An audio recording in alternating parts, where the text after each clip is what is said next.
हाँ लोजा लोगे तो लुटती हो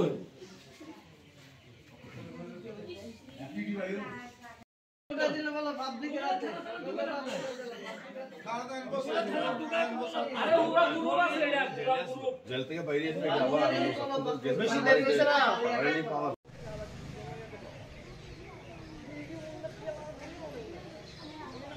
মুসলিম মানুষ মানে খানা দিবে সাহস বাঙালি এরা দিবে না না কি কি আছে কোনটা দেখো তুমি ও ভগবান দেখলে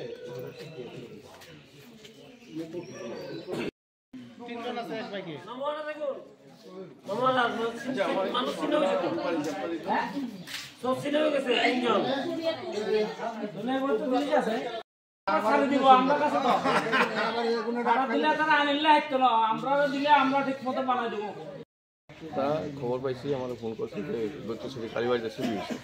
এখন আমি স্টাফ নিয়ে আসলাম, এসে দেখলাম মায়ের যত স্বর্ণ গয়না আর রূপার জিনিস ছিল সবগুলি নিয়ে গেছে।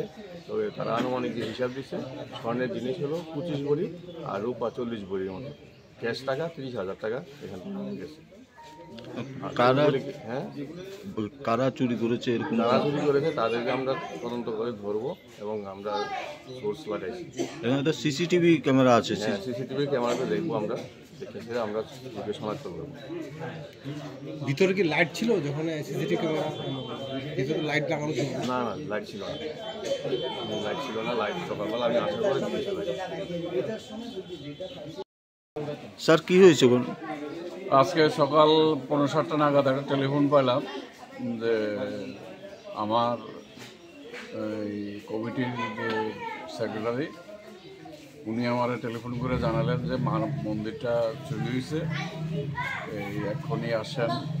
আমরা মায়ের মন্দির বলতে দৈত্যশ্বরী মায়ের মন্দিরটাতে তালা ভেঙে এখান থেকে চুরি করা হয়েছে প্রায় 25 ভরির উপরে স্বর্ণের গয়না, বেশ কিছু রূপার গয়না এবং নগদ প্রায় 30,000 টাকার মতন আমাদের দান বাক্সে ছিল।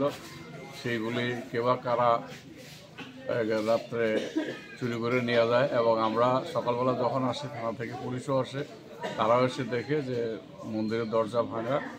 এমত অবস্থায় আমরা থানায় যাব, আমরা এফআইআর করব। থানার কর্তৃপক্ষ থেকে জানতে পারলাম যে ওনারাও দ্রুত গতিতে তদন্তকারী দল নিয়ে ওনারাও ছুটে গেছেন বিভিন্ন স্পটে দোষীদের যাতে শনাক্ত করা যায়। এবং সবচেয়ে বড় কথা হচ্ছে আমাদের এখানে সিসি ক্যামেরা থাকার পরেও আমরা এই ধরনের চুরি থেকে মাকে রক্ষা করতে পারছি না। এই দ্বিতীয়বার এই ধরনের ঘটনা হলো। তো আমি কর্তৃপক্ষের কাছে, প্রশাসন কর্তৃপক্ষের কাছে আবেদন রাখব সভাপতি হিসাবে যে দোষীদের গ্রেপ্তার করে অবিলম্বে যেন এগুলি উদ্ধারের যদি কোনো সুযোগ থাকে সেগুলি উদ্ধার করে যাতে মায়ের মন্দিরে আবার সুপর্দ করা হয় এবং সেগুলি আমরা যাতে পেতে পারি তাদের কাছে আমরা আবেদন রাখছি। Thank you sir.